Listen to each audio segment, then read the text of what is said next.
हमें अपने से दूसरों को फायदा देना है।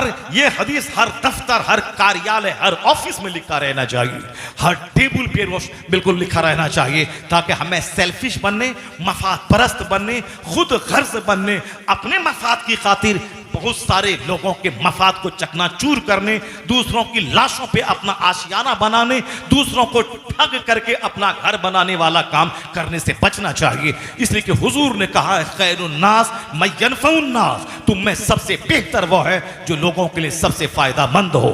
आज जरूरत है जो लोग इस्लाम को बदनाम करना चाहते हैं, उन्हें बताया जाए कि मेरे पैगंबर का आदर्श क्या है, हमारे पैगंबर का गाइडलाइंस क्या है, हमारे पैगंबर ने लोगों को क्या रुश्द व हिदायत दिए हैं, क्या जीने का मार्गदर्शन किया है। लोग नहीं जानते हैं। इस कोई गांधी के अहिंसा को लेके बैठे हैं, कोई अंबेडकर का फार्मूला लेके बैठा है, कोई इब्राहिम लिंकन के democracy is the government of the people for the people by the people का फार्मूला लेके बैठा है, कोई साहब मसूलिनी का फार्मूला लेके बैठा है। लेकिन अगर बंदा मुस्तफा जान रहमत को कायदे से पढ़ ले, वो वही बोलेगा जो अमेरिका का डॉक्टर माइकल हार्ट आज से 40 साल पहले उन्होंने अपना दिल खोल के रख दिया था।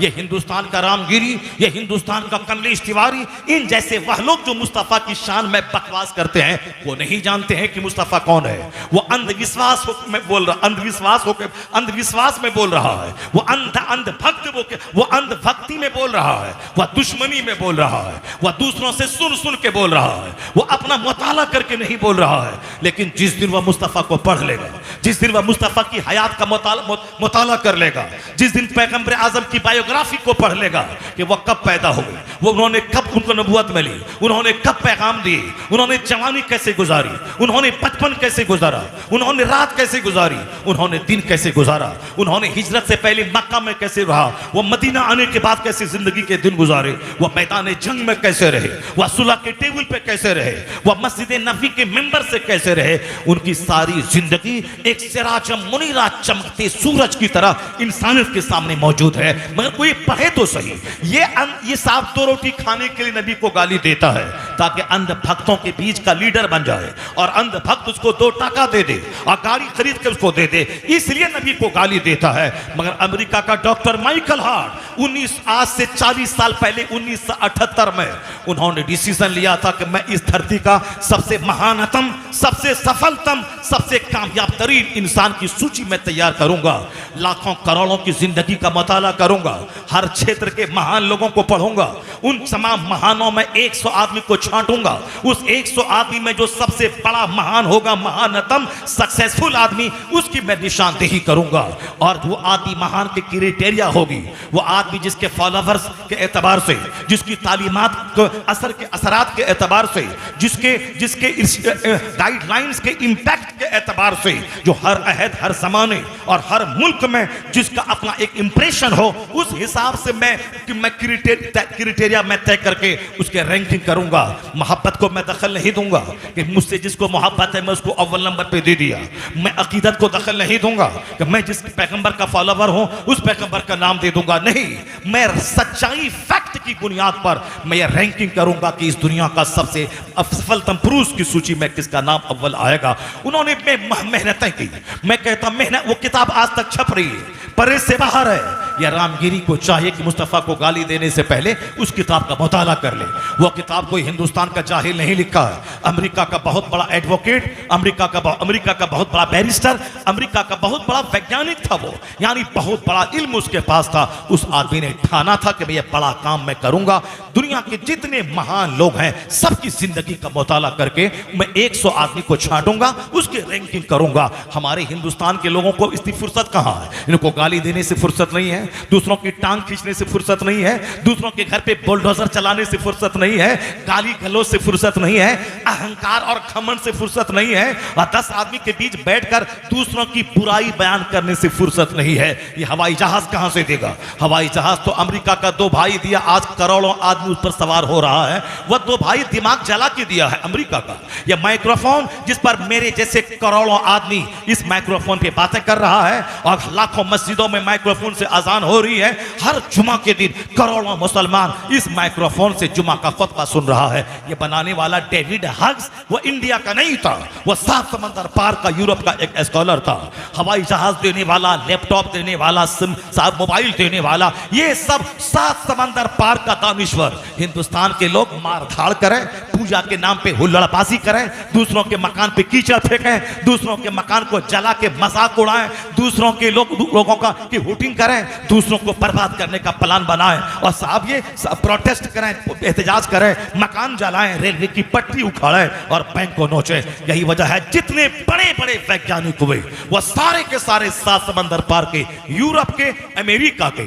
जैसे हवाई जहाज, माइक्रोफोन, मोबाइल, लैपटॉप, साहब कंप्यूटर, साहब टेलीविजन देने वाला जो हर घर में, दुनिया के 10 करोड़ इंसानों में बमुश्किल तमाम 1-2 करोड़ होंगे मेरी तरह जिसके घर में टेलीविजन नहीं होगा, वरना अक्सर 90% लोगों के घर में साहब टेलीविजन मौजूद है। दिन रात उसी से लोग चिपके हुए रहते हैं, उसके बाद भी पेट नहीं भरता।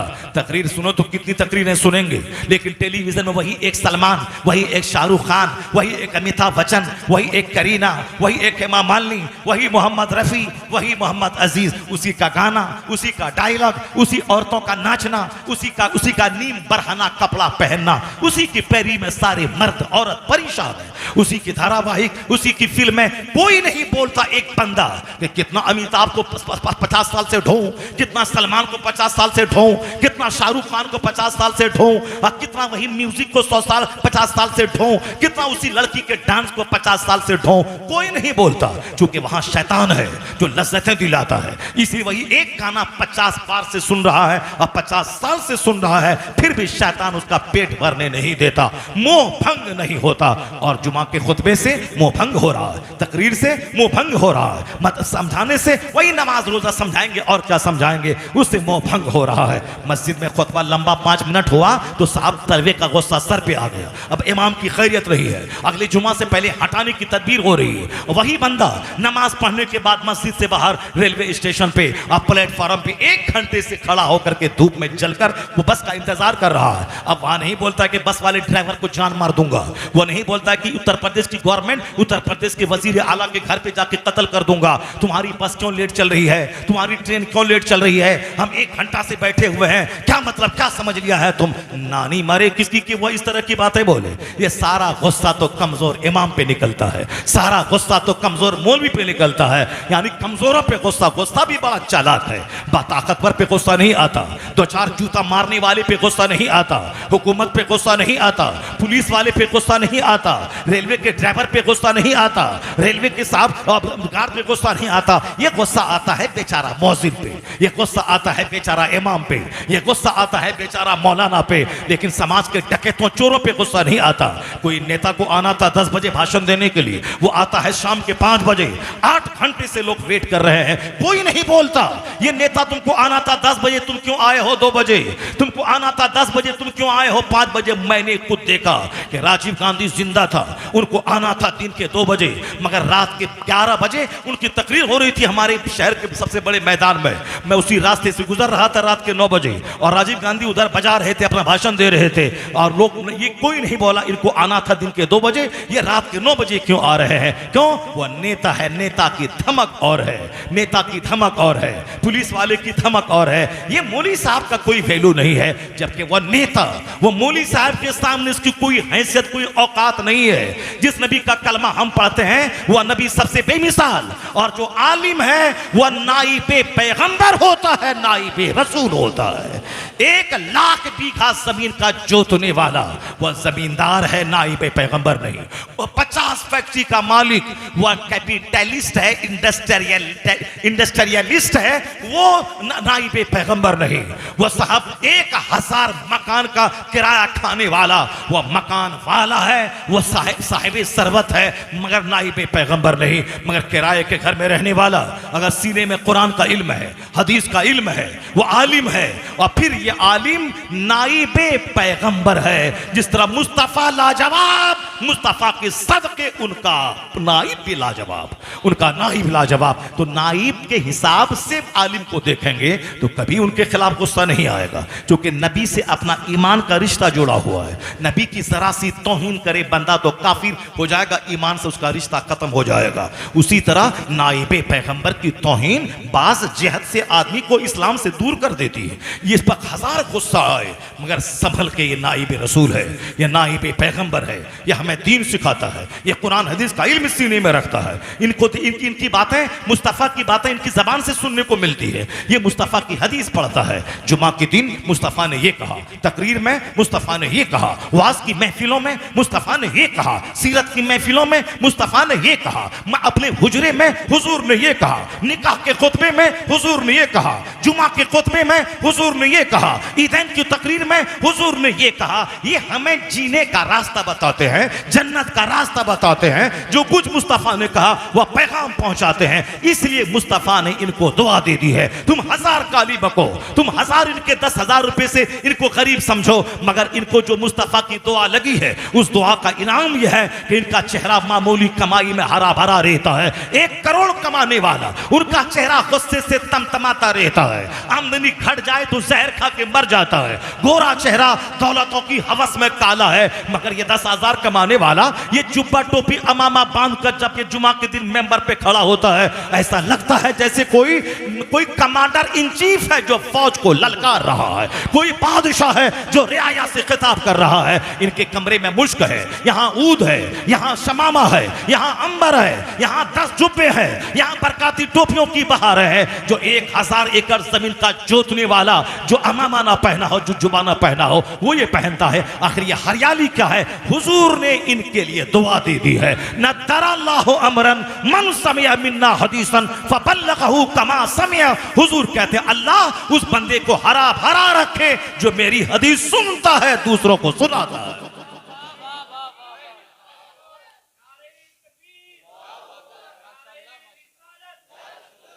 अल्लाह मेक हिम ग्रीन, अल्लाह उसे हरा भरा रखे जो मेरी हदीस सुनता है, जो दूसरों को सुनाता है। हर जगह गुस्सा को पीने वाला बनिए, गुस्सा को टॉलरेट करने वाला बनिए। आका अलैहिस्सलाम फरमाते हैं लैसा शदीदु बिस्सुरा इन्नमा शदीदुल लज़ी यमलिकु नफ्सहु इंदल गज़ब।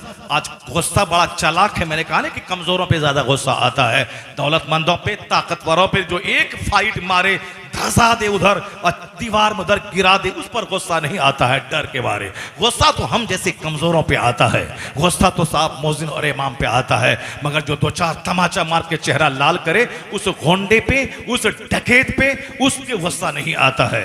जो तुम माफिया हो, जो 2-4-10 को मारने वाला हो, 10-20 को मर्डर करके आया हो, उसके खिलाफ कोई बोले कि नानी मरे, जो उसके खिलाफ कोई बोले नहीं। या अब किसके खिलाफ बोलना? मौलाना के खिलाफ, आलिम के खिलाफ, पीर साहब के खिलाफ, जो हमें जन्नत का रास्ता बताता है, उसके खिलाफ बोलना। हुजूर ने क्या कहा? लैसा शदीदु बिस्सुरा, वो पहलवान नहीं है जो कुश्ती में सामने वाले को पछाड़ दे। द स्ट्रॉन्ग मैन, वो स्ट्रॉन्ग नहीं है, वो बहादुर नहीं है जो सामने वाले को कुश्ती में, इन रेस्टलिंग कुश्ती में पछाड़ दे, वो बहादुर नहीं है। बहादुर कौन है? आका आए दो जहां सल्लल्लाहु अलैहि वसल्लम फरमाते हैं बहादुर वो है जो गुस्से के वक्त में अपने आप पर काबू रखे, वही पहलवान है।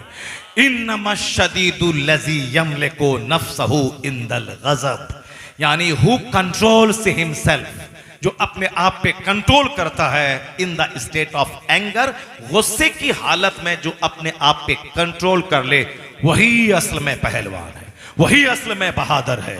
ऐसा नहीं गुस्से में तलाक होती है, गुस्से में साहब एक मर्द जब कुएं में छलांग लगा देता है, गुस्से में एक मौलवी मुगल सराय का अपनी बीवी की वजह से फांसी के फंदे पे लटक गया, गुस्से की वजह से एक नाथ खां वो फांसी के फंदे पे अभी 1 साल पहले लटक गया। गुस्से में आदमी कुफ्र बक जाता है, गुस्से में आदमी तलाक दे देता है, गुस्से में आदमी अपनी जान दे देता है। गुस्से में एक लड़की थी जो अपने शौहर के नारवा सुलूक की वजह से तंग आके साबरमती नदी में, अहमदाबाद में नदी में कूद गई, सारा हिंदुस्तान थर्रा गया, सहम सा गया। आयशा नाम की वो लड़की समंदर में कूद पड़ी। इसी गुस्से की वजह से आग लगती है, गुस्से की वजह से जंग होती है, गुस्से की वजह से दोस्त खानदान आपस में तबाह होता है, गुस्से की वजह से न जाने कितनों की नाक मिट्टी में मिल जाती है। इसलिए बहादुर वो नहीं है जो फट से मुंह में जो आए बक दे। बहादुर वो है जो अपने गुस्से पे कंट्रोल रखे, जो खामोशी इख्तियार करे, जो धैर्य रखे, जो पेशेंस रखे। ये ह्यूमन क्वालिटीज है जो आकाए दो जहां अलैहिस्सलाम दुनिया में लेके आए। बातें हमारी तवील हो जाएगी, बात से बात पैदा होती है, इसीलिए बात थोड़ी सी तवील और लंबी फैल जाती है। अब मैं बात समेट कर मैं तकरीर की तरफ आता हूं। इस बात को पहले मैं मुकम्मल कर दूं, उसके बाद मैं तमहीद मुकम्मल कर दूं, फिर उसके बाद मैं तकरीर का चैप्टर खोलता हूं। मैं देखता हूं पीपल्साना के लोग आज तकरीर सुनने वाला हारता है या बोलने वाला आज हार रहा है। मैं देखता बहुत तकरीरें आपने सुनी है, बहुत बड़े बड़े मौलाना आए हैं, आपने तकरीरें सुनी है। मैं देखता हूं कि आज पीपल्साना वाला हारता है या मैं हारता हूं, या आप जीतते हैं या मैं जीतता हूं। जो आखिर तक रहेगा, जो नहीं हारेगा, जो महफिल से नहीं भागेगा, वही जीतेगा। और जो थक जाएगा, हार जाएगा, भाग जाने लगेगा, समझ लूंगा कि वो हार गया। मैं देखता हूं कि मैं हारता हूं या आप हारते हैं। बहुत पीपल्स आने वाले को साहब अपने आप पर नाज है कि हमारे यहाँ बहुत सारे जलसे होते हैं, हमारे यहाँ बड़े बड़े मौलाना आते हैं। मैं देखता हूं कितने बड़े बड़े मौलाना आए, जिनके यहाँ बड़े बड़े मौलाना आते हैं वह ढेर तकरीर सुनने का आदी बंद होता है। वह ढेर तकरीर सुनता है, तब जो ढेर गाना सुनेगा, जो जिसके यहाँ हम गायकार आता है वह ढेर गाना सुनने वाला है। जिसके यहाँ कोई नेता आता है उनका बच्चा झूठ बोलने वाला है। और जिनके यहाँ ढेर आलिम आएंगे उनके यहाँ बात सुनने वाले की तादाद ज्यादा होगी। वह बात सुनेगा, वह तकरीर सुनेगा। तो अब जरा गौर से सुनिए, दुनिया का बड़ा दानिश्वर, वह बहुत बड़ा वैज्ञानिक, वह बहुत बड़ा बैरिस्टर, वो बहुत बड़ा लॉयर, वो क्या बोल रहा है। मैं हिंदुस्तानी हूँ, हिंदुस्तान के जर्रे जर्रे से मुझको प्यार है। मैं अक्सर तकरीरों में मैं ये कहता हूँ कि वह लोग जो अमेरिका यूरोप से घूम के आने के बाद अमेरिका यूरोप की तारीफ करते हैं और हिंदुस्तान अपने मुल्क को नीचा दिखलाते हैं, वह लोग देश के तई पक्के वफादार नहीं हैं। पक्के वफादार तो हम लोग हैं कि अमेरिका यूरोप फ्रांस से घूमने के बाद जब इंडिया आते हैं, ये नहीं बोलते हैं कि अमेरिका का व्हाइट हाउस बहुत अच्छा है, बल्कि हम ये बोलते हैं अमेरिका से अच्छा हिंदुस्तान हमारा, चाइना से अच्छा हिंदुस्तान हमारा, जापान से अच्छा हिंदुस्तान हमारा। हम गए दुबई, वहां 10-12 तकरीरें हमने की। वहां से आने के बाद मैंने कहा दुबई से अच्छा हिंदुस्तान हमारा। मैं गया पाकिस्तान, वहां मैंने तकरीर की सियालकोट लाहौर में। जब वहां से लौट गया तो मैं बोला लाहौर से अच्छा हिंदुस्तान हमारा, पाकिस्तान से अच्छा हिंदुस्तान हमारा। मैं नेपाल गया, वहां से लौट के बोला नेपाल की राजधानी काठमांडू क्या है, नेपाल से अच्छा हिंदुस्तान हमारा। मैं बांग्लादेश के सरहद पे गया, बांग्लादेश से अच्छा हिंदुस्तान हमारा का हिंदुस्तान हमारा। कुवैत पे मैंने लैंडिंग की, कुवैत से अच्छा हिंदुस्तान हमारा। तो साहब मैं कहना चाहता हूं ये हम लोग हैं कि जो दुनिया के ममालिक से कहते हैं अमेरिका से अच्छा हिंदुस्तान हमारा, यानी इन सारे जहां से अच्छा हिंदुस्तान हमारा। हम बुलबुलें हैं इसकी, ये गुलसितां हमारा, ये हमारा चमन है, ये हमारा गुलशन है। मगर अगर हमने ये बात कही है कि माइक्रोफोन देने वाला वो, हवाई जहाज देने वाला वो, कंप्यूटर देने वाला वो, मोबाइल देने वाला वो, हम लोग सिर्फ कंप्यूटर पे नाचने वाले, मोबाइल पे नाचने वाले, और साहब अपने घर में कम मोबाइल का गलत इस्तेमाल करने वाले। बस बनाया किसने, उस पर तवज्जो नहीं है।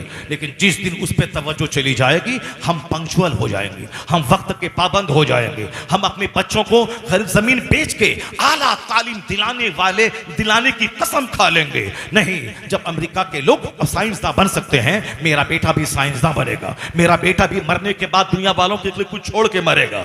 जैसे अमेरिका का 2 भाई मर गया, लेकिन आज करोड़ों आदमी उसके बनाए हुए हवाई जहाज पे चल रहा है और उनका नाम हो रहा है। इसलिए मेरा बेटा कोई अजूबा चीज दुनिया को देगा, ये दिमाग जलाएगा, हाई एजुकेशन हासिल करेगा, पढ़ेगा लिखेगा, आला IAS ऑफिसर बनेगा, वो भी अजूबा कारनामा अंजाम देगा, कौम के लिए, मिल्लत के लिए, मुल्क के लिए भला करेगा। तो ये हिंदुस्तानी की फिक्र ये कहां से आएगी। इनको तो अपने बेटों को डकैत बनाना है, बेटों को चोर बनाना है, बेटों को गुटखाखोर बनाना है। बेटों को शुरू से बचपन से निगरानी कीजिए, उनको आला तालीम दीजिए, उनकी घुट्टी में इस्लाम पिला दीजिए, ताकि DM और साइंटिस्ट बनने के बाद वो काफिर ना हो जाए, बल्कि जिस दफ्तर में बैठे वह DM बाद में रहे, मुसलमान पहले रहे, मुस्तफा का गुलाम पहले रहे, ताकि उसका अपना ईमान भी बचा रहे और जो उनके संपर्क में आए उन तक वो मुस्तफा का पैगाम पहुंचाने की कोशिश करे। पहले उसको मेहनत करनी पड़ेगी, बच्चों पे मेहनत करनी होगी। एक जिस तरह आम का पौधा लगाते हैं, उसको बकरी से बचाते हैं, उसको जानवरों से बचाते हैं,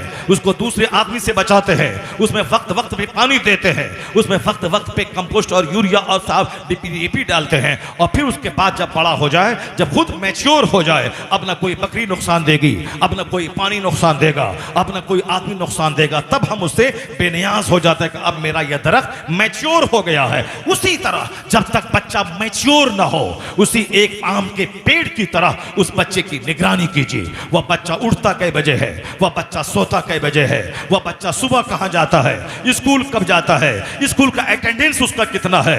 माँ बेचारी तो मोहब्बत के लिए पैदा हुई है, वह बच्चा तो बोलेगा पेट में दर्द है, माँ मान जाएगी।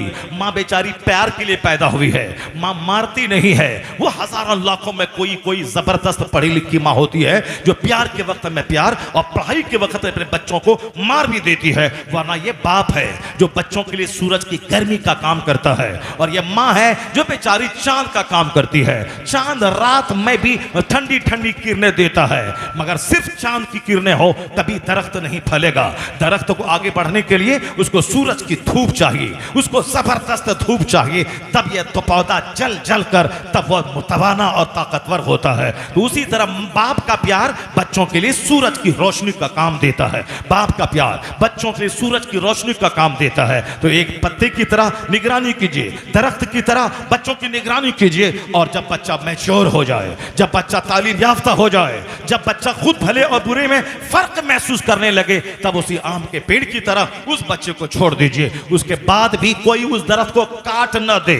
आप निगरानी करते हैं, उसी तरह कोई बदअकीदा आपके बच्चे के वजूद को हिला न दे, कोई गलत सोहबत बच्चे को तबाह न कर दे। इसलिए जब तक आप जिंदा हैं, चाहे बूढ़ा क्यों ना हो जाए, आपका बेटा 50 साल का अधेड़ क्यों ना हो जाए, बच्चों पे हमेशा नजर रहनी चाहिए, बच्चों को हमेशा समझाते रहना चाहिए, बच्चों को अपने से कभी अलग नहीं करना चाहिए। चाहे दूर घर रहे, मगर काहे बकाहे वक्फे वक्फे से अपने पास बुला कर दस्तरखान पे बिठा के खिलाकर उनकी एक्टिविटीज की जानकारी लेते रहना चाहिए। यही इस्लाम सिखाता है, यही इस्लाम बताता है, यही पैगाम इस्लाम है। अगर आपने एक पेड़ की तरह उसकी निगरानी की, फिर क्या होगा, वह फल इतना जबरदस्त देगा कि आप भी माला माल हो जाएंगे, और जो समाज उस पेड़ के बाजू से गुजरेगा उसको साए से भी फायदा पहुंचेगा, फल से भी फायदा पहुंचेगा। अब ऐसा नहीं खुद साख्ता।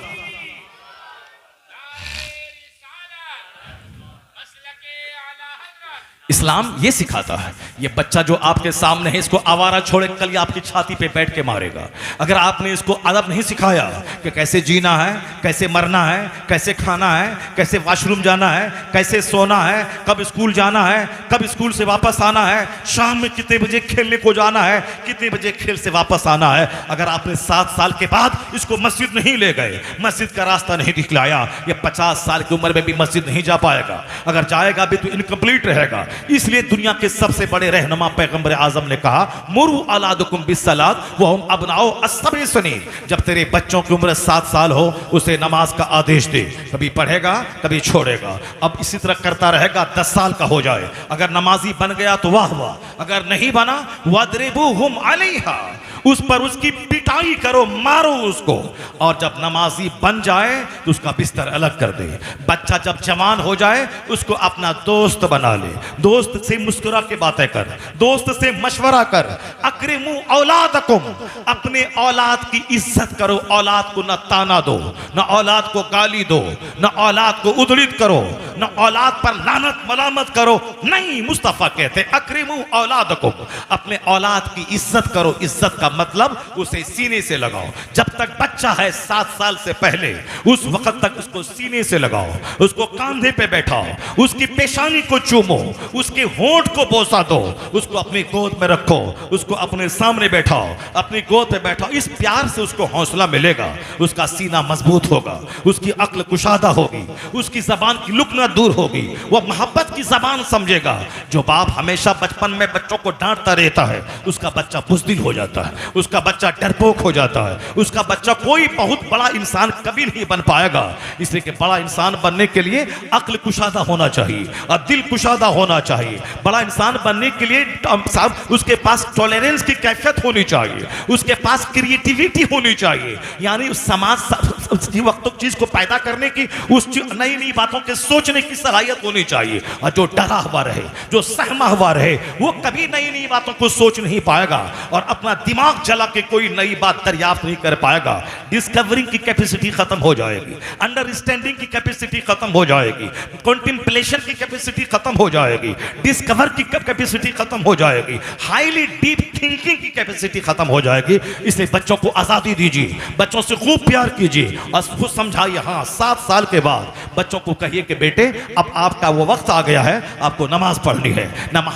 हमको अल्लाह ने पैदा किया है, हमें अल्लाह की इबादत करनी है। इबादत का सबसे बड़ा तरीका है नमाज पढ़ना, और नमाज 24 घंटे नहीं पढ़ा जाता है, रात के 8 घंटे सोए जाते हैं और फजर के 10 मिनट निकाल के अल्लाह को सजदा किया जाता है। जो अल्लाह हमें 8 घंटे नींद लेने के लिए रात बनाया है, उसी रब को पहले सजदा करना है, फिर उसके बाद अपने काम पे निकल जाना है। फिर 8 घंटे स्कूल जाना है, स्कूल में पढ़ना है, हमें खेत खलियान जाना है। और जब बदन को फ्यूल चाहिए, खाना गजा, तो उसके लिए दोपहर के टाइम में इसको ईंधन चाहिए, इसको फ्यूल चाहिए। तो जो अल्लाह ने 8 घंटे कमाने का टाइम दिया, कमाने का वक्त दिया, ताकत दी, पहले उस अल्लाह को सजदा कर लिए जाएं जोहर में, ताकि 10 मिनट का टाइम निकाल कर उस जो अल्लाह में फ्यूल दिया, फ्यूल खाने का टाइम दिया है, हम दोपहर में खाना खाएं, बदन में ईंधन डालें, उसके बाद फिर दोबारा रिफ्रेश होकर काम पे लग जाएं। तो पहले जो उस अल्लाह को सजदा कर लें। बच्चों को समझाना होगा, कभी पढ़ेगा कभी छोड़ेगा, लेकिन जब 10 साल का हो जाए उसे मार के नमाजी बनाना होगा। क्योंकि 16-18 साल के बाद आप मार नहीं सकते,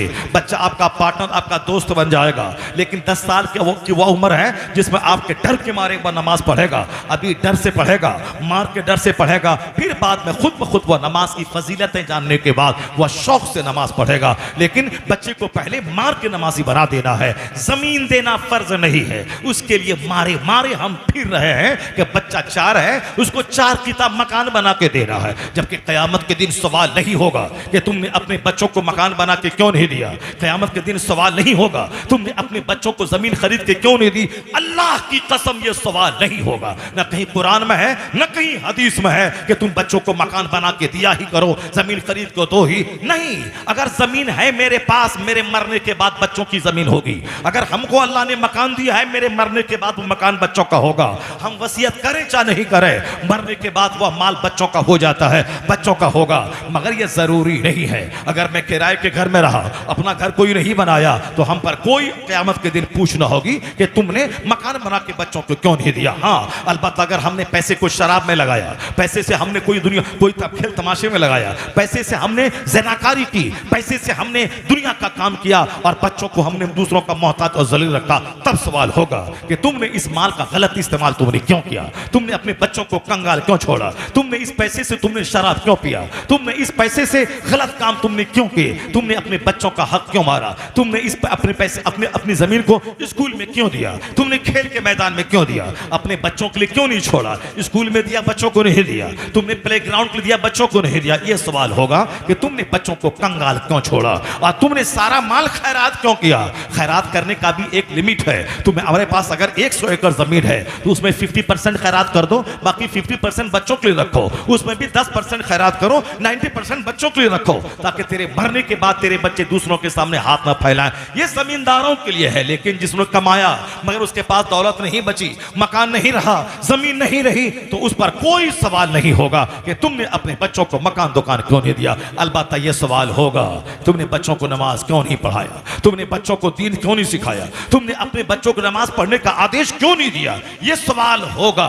जो सवाल होगा उसका कोई जवाब नहीं है मेरे पास, लेकिन जो सवाल नहीं होगा उसके लिए मारे मारे फिर के मकान बना के देना है। सऊदी अरब में ऊंट चरा के 2-4-5 साल बकरी चरा के अपने वतन से बेवतन होके अपने बीवी बच्चों को ठग करके वहां रह के साहब 1 कट्ठा जमीन खरीद करके और अपने बच्चे को छोड़ के मर जाना है। अपनी आखिरत भी तबाह करना है और बच्चों को भी लड़ने झगड़ने और मारपीट धाड़ करने के लिए लिए 5 बच्चे हैं, छोटी सी जमीन है, लड़ने झगड़ने के लिए छोटा सा माल छोड़ के चला जाना है। अपने बच्चों को दीन सिखाएं, अपने बच्चों को बताएं मुस्तफा ने क्या कहा है। और दीन न सिखाने की वजह से आज अमेरिका के बच्चे जब शराबी पापी अय्याश बने, माँ बाप को मारने लगे, अब वहां की गवर्नमेंट कहती है कि बच्चों को फिजिक्स के पहले उसको आप साहब मॉरल एजुकेशन दीजिए, अखलाकी तालीम दीजिए, अखलाकी तालीम को सिलेबस में दाखिल कर दीजिए। माँ बाप से कैसे सलूक करना है ये बताइए। हिंदुस्तान के जब बच्चे आवारा होने लगे, अब गवर्नमेंट को ख्याल आया है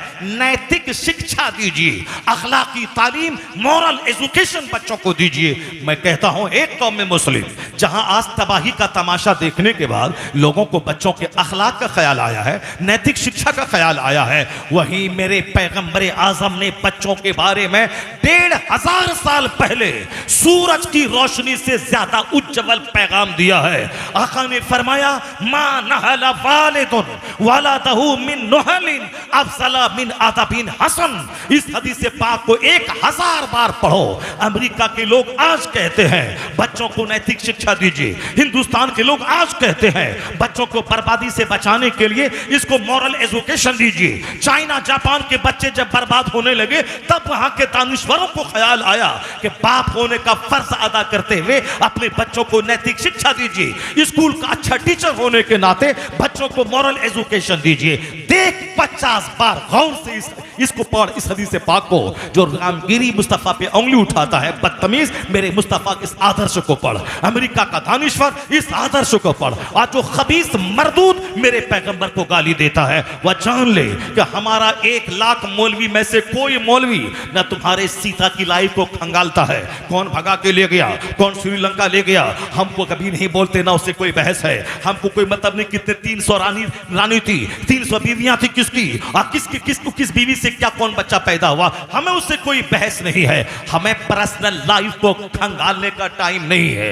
हम सिर्फ अखलाक की बातें करते हैं, हम वो बातें करते हैं जिन बातों को इस्लाम में बुरा कहा गया है। हम शराब के खिलाफ हैं, हम जिना के खिलाफ हैं, हम सूद के खिलाफ हैं, हम मूर्ति पूजन के खिलाफ हैं कि बंदा अपने हाथ से कुछ ढांचा बनाए और जब तक चाहे पूजे, फिर अपने हाथ से उसको पानी में धकेल दे। हम इसके खिलाफ हैं। ये आदमी वो खुदा मूर्ति अगर खुदा ही कहना है, वो मूर्ति खुदा हुई कि खुदा तुम हुए, तुमने उसको बनाया, तुमने उसको जब तक चाहा पूजा, और तुमने जब तक चाहा पूजा उसके बाद फिर जब चाहा पानी में धकेल दिया, तो वो खुदा हुआ कि तुम खुदा हुए, तुमने उसको पैदा किया कि वो तुझको पैदा किया है। कैसी अकल है? और हम इसके खिलाफ है। बाकी तुम्हारा धर्म का पानी कौन है, उसको कितनी शादी की, उसको कौन कहां ले गया, हम उससे डिबेट नहीं करते।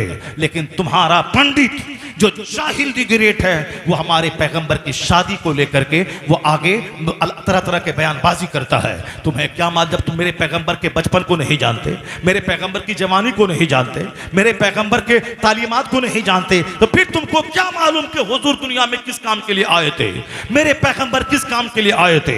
कम से कम मेरी किताबें नहीं पढ़ना था। डॉक्टर माइकल हार्ट की किताब पढ़ लेते, डॉक्टर लामार्टिन की किताब पढ़ लेते, कम से कम गांधी की बात को पढ़ लिए होते, कम से कम हिंदुस्तान के रामकृष्ण राव की किताब पढ़ लिए होते, कम से कम यूरोप और अमेरिका के बहुत सारे दानिश्वरों ने इस्लाम के ऊपर तनकीद भी किया है और इस्लाम की बहुत सारी अच्छाइयों को बयान भी किया है। कम से कम उसको तो पढ़ लेते।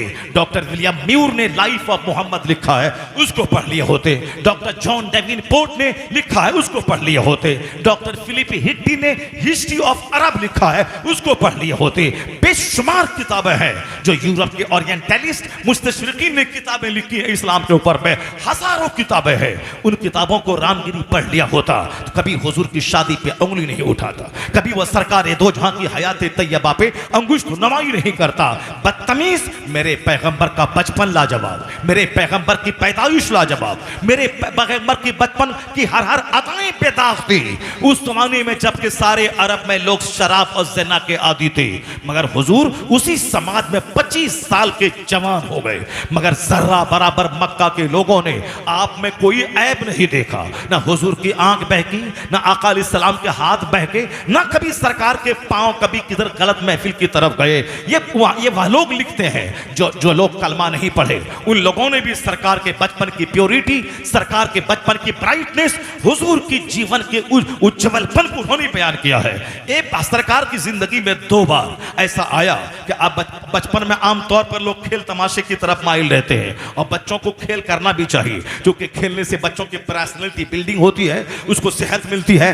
खेल खेलने से बच्चों की हड्डी मजबूत होती है, बच्चों को जमीन पे दौड़ना, जमीन पे गिरना, गिरते पड़ते रहना, ये उसकी बॉडी के लिए बेहतर है। इसे बच्चों को खेल से मना ना किया जाए। लेकिन जो एक्स्ट्रा ऑर्डिनरी पर्सनैलिटी का मालिक है, यानी जो अल्लाह रब्बुल इज्जत की तरफ से सारी दुनिया को सब हिदायत देने के लिए आए हैं, उसको खेल तमाशे से कोई मतलब ना था। सरकार आम बच्चों के साथ कभी ना खेले, ना उनके साथ कभी आपने कोई बचपन का कोई खेल खेला।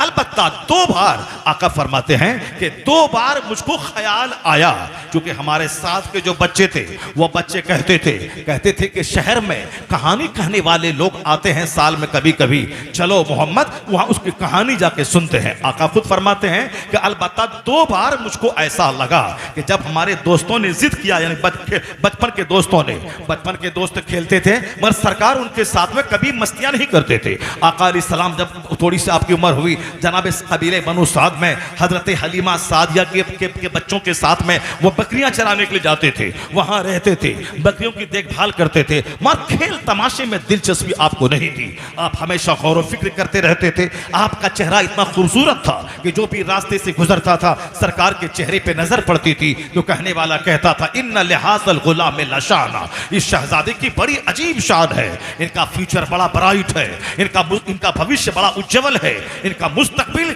बड़ा ताबनाक, बड़ा रोशन है। लोग देखता तो देखता रह जाता। नाक लंबी, आंख बड़ी, कुशादा पेशानी, सीना चौड़ा, अंगुलियां लंबी लंबी, और जब दूसरों की भीड़ में रहते, लोगों की भीड़ में सबसे ऊंचे मोहम्मद अरबी नजर आते थे, और ऐसे भी ऊंचे नजर ना आते जिसको देखने में बुरा लगे, नहीं, जबकि आपका कद भी हुस्न लिए हुआ था। रंग ऐसा गंदुमी था जिसमें मलाहत थी। मलाहत का मतलब जिसमें सॉल्टनेस था।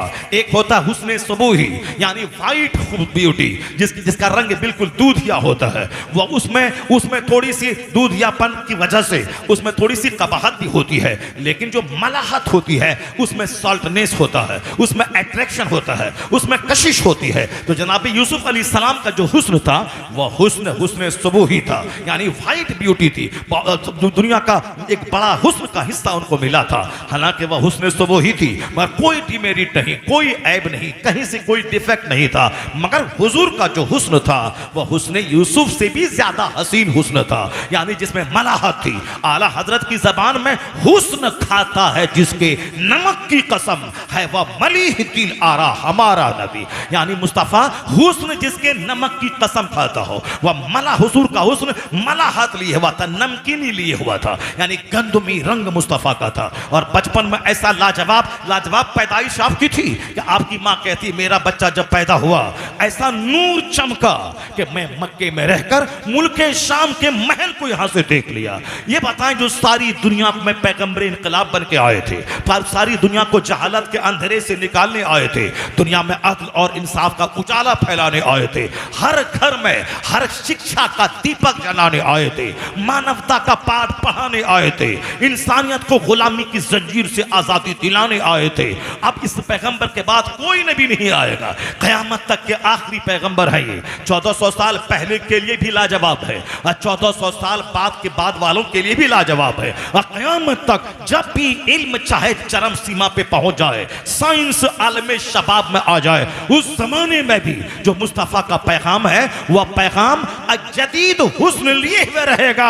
जो 2000 साल पहले उसका महत्व था वही महत्व 4000 साल के बाद भी रहेगा, क्योंकि हुजूर आखिरी पैगंबर बन के आए हैं। जैसे आज सारे लोग शिक्षा करते हैं, हुजूर ने 1400 साल पहले जो बात कह दी वही बातें आज सारे लोग अपनी जबान पे रट रहे हैं। अमीर पढ़ेंगे, गरीब पढ़ेंगे, औरत पढ़ेगी, मर्द पढ़ेंगे, देहाती पढ़ेंगे, शहरी पढ़ेंगे, अमरीकी पढ़ेगा, हिंदुस्तानी पढ़ेगा, ये जो नारा है कि सारे लोग पढ़ेंगे, ये नारा आज दे रहा, लग जैसे हिंदुस्तान आज जवान हुआ हो, अमेरिका आज जवान हुआ हो, चाइना आज जवान हुआ हो। मगर तुम्हें मालूम है आज पढ़ेंगे, औरतें पढ़ेंगी, नारी पढ़ेंगी। हाँ, नारी पढ़ेंगी, नारी पढ़ेंगी या नारी पढ़ेंगी, पढ़ेंगी पढ़ेंगी पढ़ेंगी, मगर नारी नारी आजाद ना रहेंगी, नारी ज़िना का पैगाम ना फैलाएंगी, नारी मर्दों की सर पे बैठ के हुकूमत ना करेंगी, और नारी छूटी हुई गाय की तरह छूटी ना फिरेंगी कि समाज का हर घर ज़िनाकारी में लथपथ हो जाए। नारी कंट्रोल में रहेंगी, नारी को सुरक्षा चाहिए। नारी ट्रैफिक पुलिस बनकर मुरादाबाद के चौराहे पे रात में खड़ी नहीं रहेंगी, वरना एक दिन रात में खड़ी रहे और दूसरे दिन उसकी सारी हालत खराब हो जाएगी। औरतों को ट्रेन में अलग डब्बा है, क्यों? उसको सुरक्षा चाहिए। औरतों को बचपन में बाप का प्रोटेक्शन चाहिए, भाई का प्रोटेक्शन चाहिए, और जब शादी हो जाए तो शौहर का प्रोटेक्शन चाहिए, क्योंकि ये आबरू इज्जत है और किसी भी वक्त खतरे में पड़ सकती है। अगर ये प्रधानमंत्री भी रहे फिर भी उसको प्रोटेक्शन चाहिए, वरना प्रधानमंत्री अकेली निकल जाए सड़कों पे तो 50 छोकरे सारी हालत खराब कर देंगे उसके। औरत है ही इस काम के लिए पैदा हुई है कि औरतों को सुरक्षा चाहिए। जो खुद सुरक्षा के लिए मोहताज है वह दूसरों को क्या सुरक्षा देगी, दूसरों को क्या प्रोटेक्शन देगी? इसलिए औरत और मर्द दोनों बराबर हैं, ऐसा कभी नहीं होगा।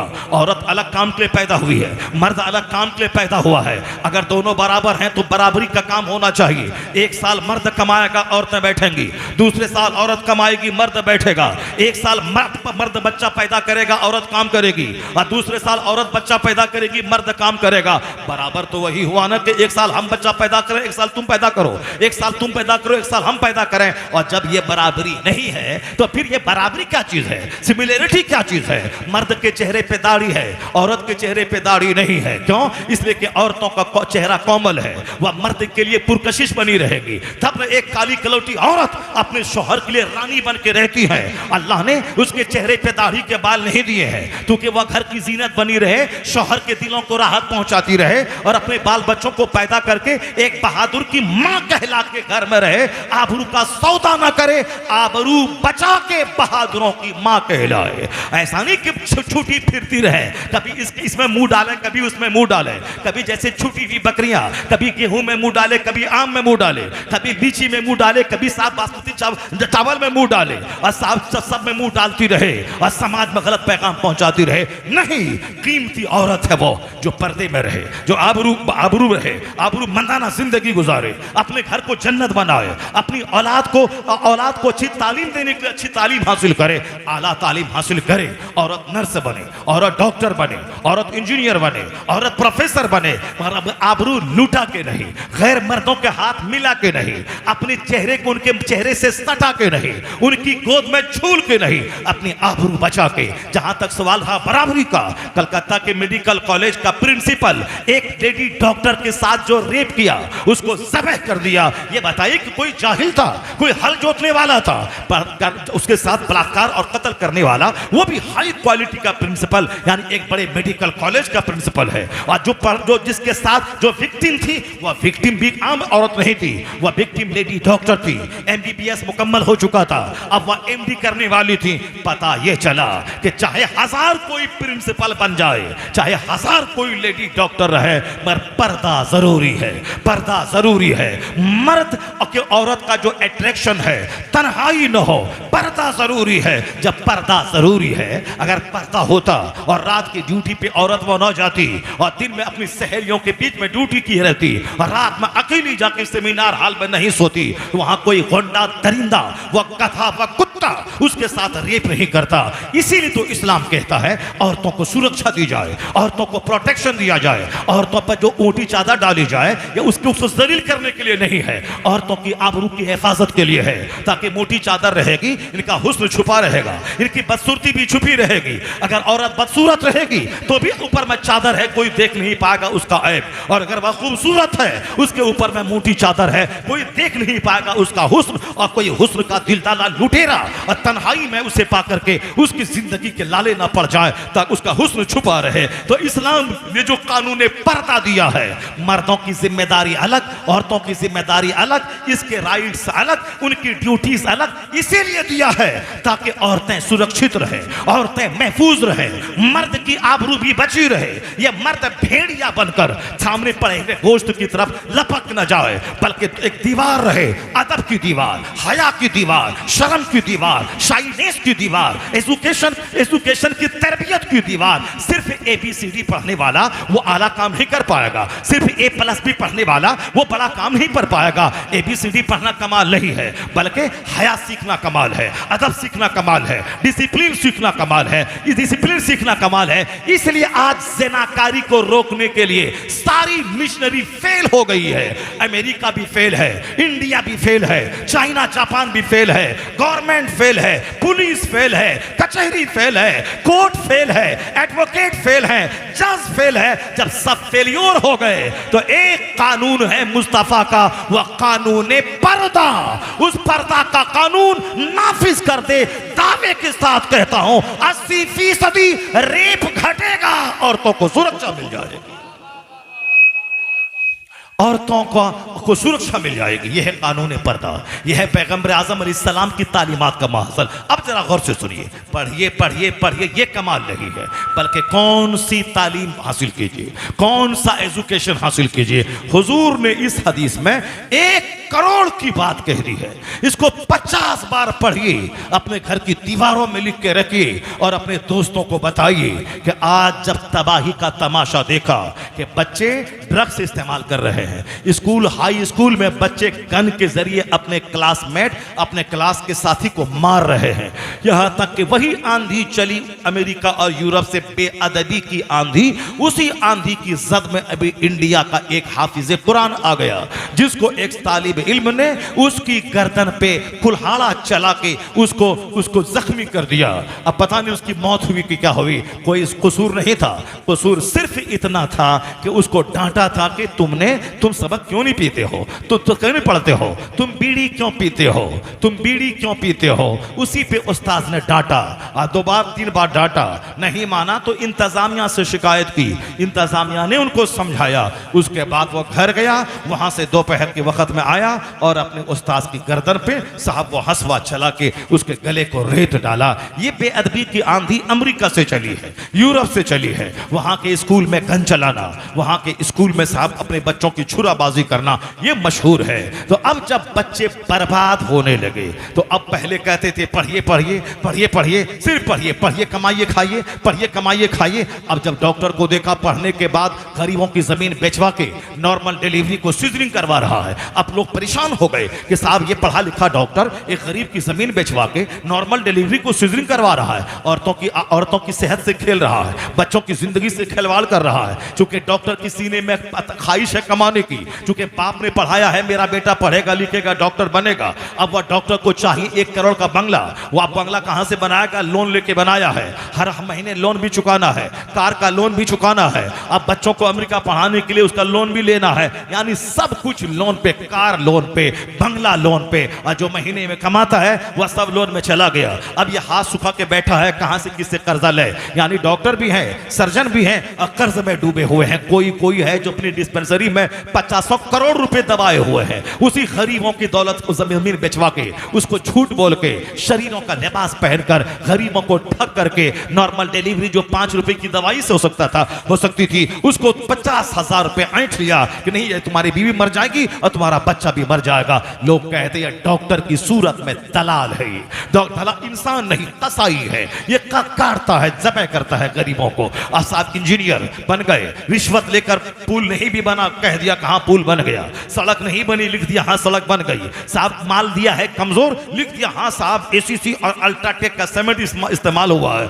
यानी सीमेंट बिल्कुल चौपट क्वालिटी का इस्तेमाल हुआ है। मगर कॉन्ट्रैक्ट ठेकेदार से पैसा लिया, लिख दिया, अब एनओसी मिल गया, नो ऑब्जेक्शन सर्टिफिकेट उसको मिल गया। यानी ये साहब इंजीनियर की सूरत में दलाल, डॉक्टर की सूरत में दलाल। अच्छे लोगों की बात मैं नहीं करता, जो लोग दलाल हैं, जो लोग शरारत करते हैं, जो लोग 2-4 दलालों को रास्ते में ब्रोकर को छोड़े हुए हैं और क्लाइंट को पकड़ पकड़ के लाता है। एक दवाई लिखनी थी तो 10 दवाई लिख देना है, कोई दवाई तो काम आएगी। आज लोग कहने लगे डॉक्टर की सूरत में कसाई है ये साहब, ये इंजीनियर की सूरत में ये समाज विरोधी तत्व है, ये समाज का एक गंदा एलिमेंट है। पढ़िए लिखिए कमाइए खाइए, तब तो कमाने वाला डॉक्टर पैदा हो गया।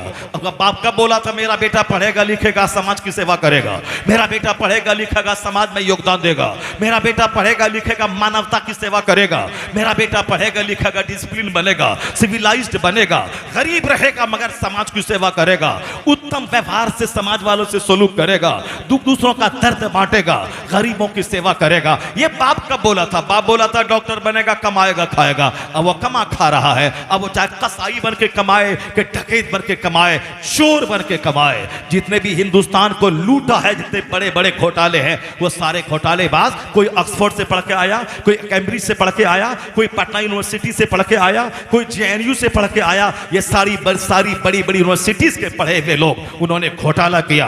ताबूत घोटाला, यूरिया घोटाला, चीनी घोटाला, रेफेल घोटाला, न जाने कितने कितने घोटाले। कोई उत्तर प्रदेश का हल जोतने वाला ये घोटाला किया, कोई साहब पीपलसाना का कोई देहाती ये घोटाला किया। नहीं, ये सब पढ़े लिखे लोग हैं। ऑक्सफोर्ड से, कैम्ब्रिज से, जेएनयू से, एएमयू से, पीएमसीएच से, ये सारे लोग पढ़ लिख करके आए हैं। पढ़िए लिखिए घोटालाबाज बनिए, पढ़िए लिखिए चोर बनिए, पढ़िए लिखिए डकैत बनिए, पढ़िए लिखिए साहब कसाई बनिए, पढ़िए लिखिए हम मोरबी के पुल को गिरा के हजारों को समंदर नदी में डुबाइए। यही पढ़िए लिखिए। इस इल्म की वकालत इस्लाम ने नहीं किया है। इस्लाम ने इस इल्म की वकालत नहीं की है।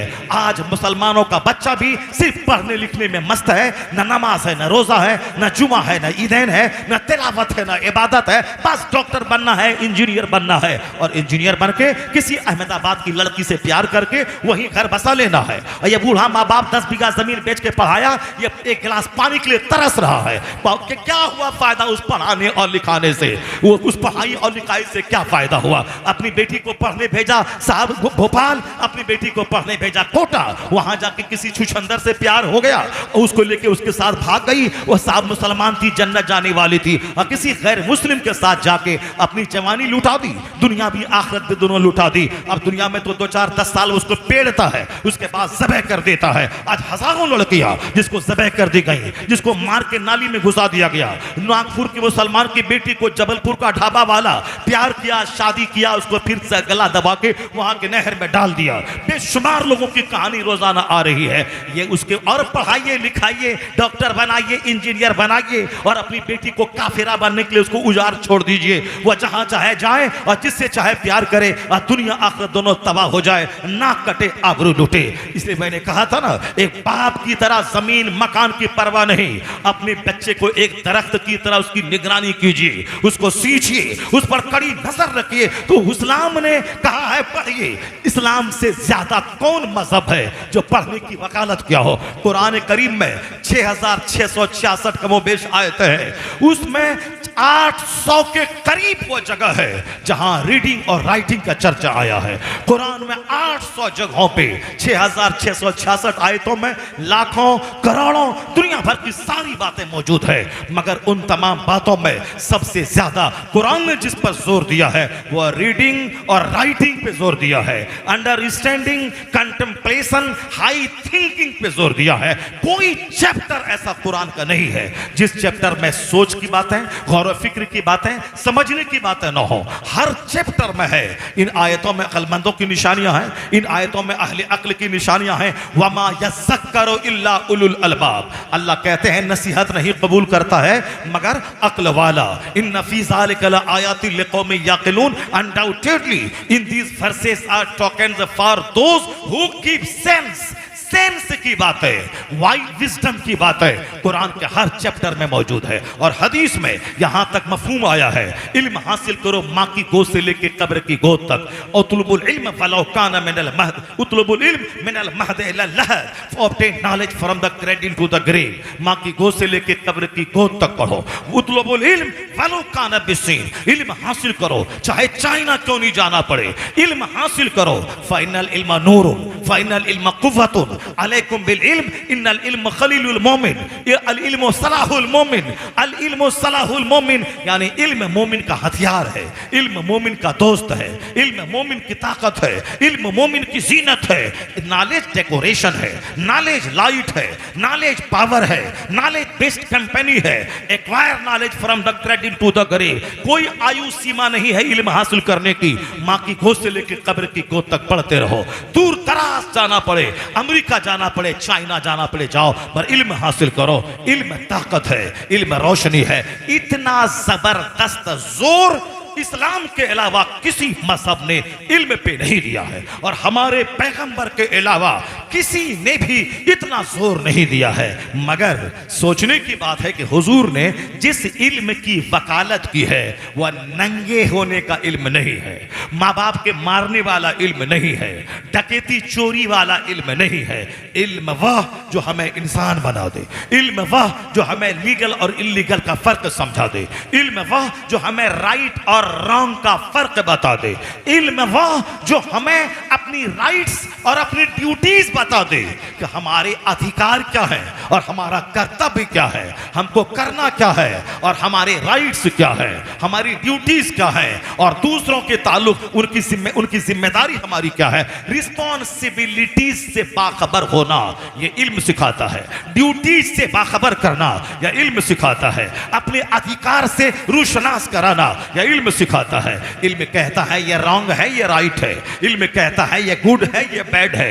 इल्म सिखाता है ये ह्यूमैनिटी है, ये साहब ये ह्यूमैनिटी है, ये ह्यूमिलिटी है। इल्म सिखाता है, इल्म सिखाता है कि साहब ये मैनलीनेस है, ये साहब एनिमलनेस है। इल्म सिखाता है ये इंसानों का काम है या जानवरों का काम है। यह इल्म सिखाता है कि व्हाट डू व्हाट डोंट, हम क्या करें और क्या नहीं करें। इल्म सिखाता है क्या परमिटेड है और क्या साहब फॉरबिडन है, क्या करना है क्या नहीं करना है। आज जो आवारा की तरह जो मन में आए करे, इस्लाम वो इल्म नहीं सिखाता। जो हलाल हराम की तमीज खो दे, इस्लाम उस इल्म की वकालत नहीं करता।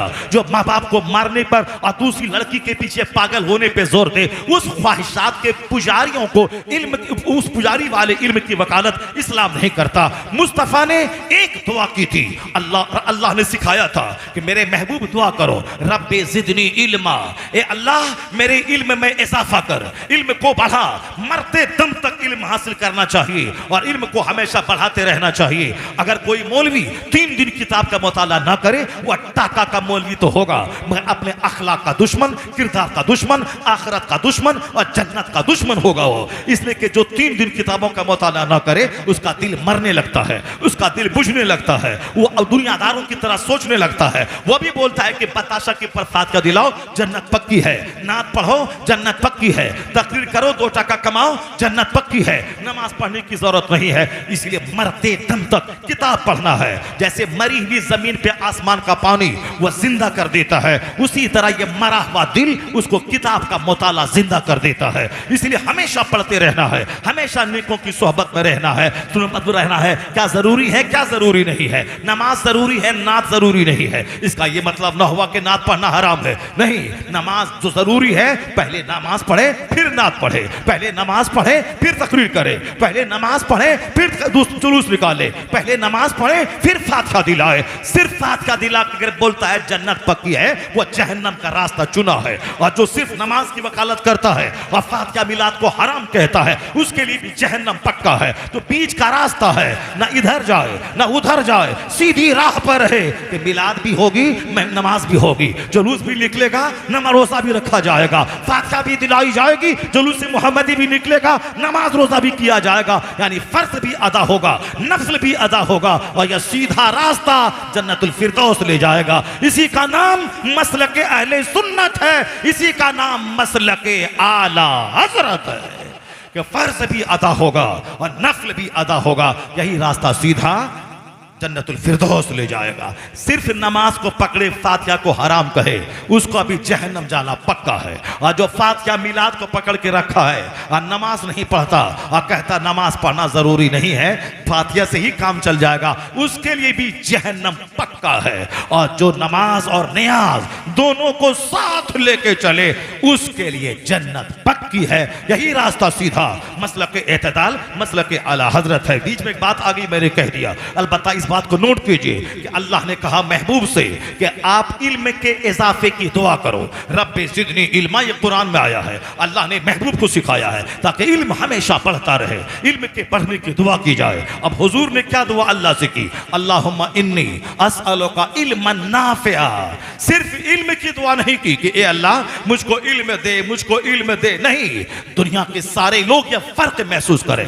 और मुसलमानों का वो लुच्चा लफंगा परिवार जो अपनी बेटी को नीम बरहना बना के काफिरों का शाना बशाना स्कूल में पढ़वा के अपनी बेटी का आबरू का दुश्मन और 2 टका कमाने के लिए अपनी बेटी को जहन्नम का रास्ता दिखलाता हो, उन आजाद ख्याल लोगों के लिए भी यह तकरीर का हिस्सा उसके लिए मार्गदर्शक का काम करेगा। हम जिस पैगंबर का नाम लेते हैं उस पैगंबर का हवाला सब मेरा लुच्चा लफंगा नेता गोंडा सब देता है। इस्लाम ने कहा पढ़िए, इस्लाम ने कहा पढ़िए, औरत भी पढ़िए, मर्द भी पढ़िए, ये कहता है पढ़िए, ये तो कहता है, लेकिन ये नहीं बोलता कि कैसे पढ़िए और कौन सा इल्म पढ़िए। अब मुस्तफ़ा ने किस इल्म की वकालत की है, किसको पढ़िए, वो नहीं बोलता है। मुस्तफ़ा ने क्या कहा? अल्लाहुम्मा इन्नी अस्अलुका इल्मन नाफिआ।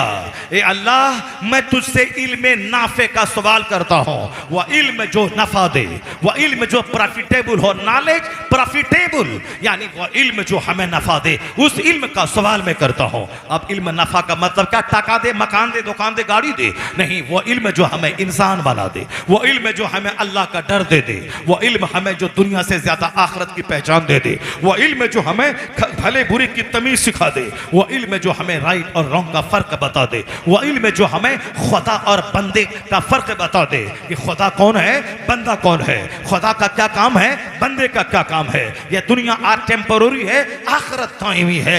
इल्म है वो जो हमें लीगल और इलीगल का फर्क समझा दे। क्या सूद हराम है, शराब हराम है, ज़िना हराम है, दूसरों का माल लेना हराम है, दूसरों की चप्पल चोरी करना हराम है। यह इल्म सिखाता है, फर्क बताता है, क्या करें क्या नहीं करें, क्या डूज क्या डोंट्स, ये इल्म सिखाता है। यही वजह है कि आज अमेरिका से लेकर हिंदुस्तान तक के सारे लोग इस पॉइंट पे मुत्तफिक हो गए हैं, सिर्फ इल्म नहीं बल्कि तरबियत, ट्रेनिंग, तरबियत, मोरल एजुकेशन। हुजूर ने कहा ए अल्लाह मुझे इल्म नाफे अता फरमा। हुजूर ने इल्म नाफे का सवाल किया है, सिर्फ इल्म नहीं, इल्म नाफे का सवाल। और हुजूर ने ये भी पनाह मांगा है, अल्लाहुम्मा इन्नी अऊज़ु बिका मिन इल्मिन ला यनफा।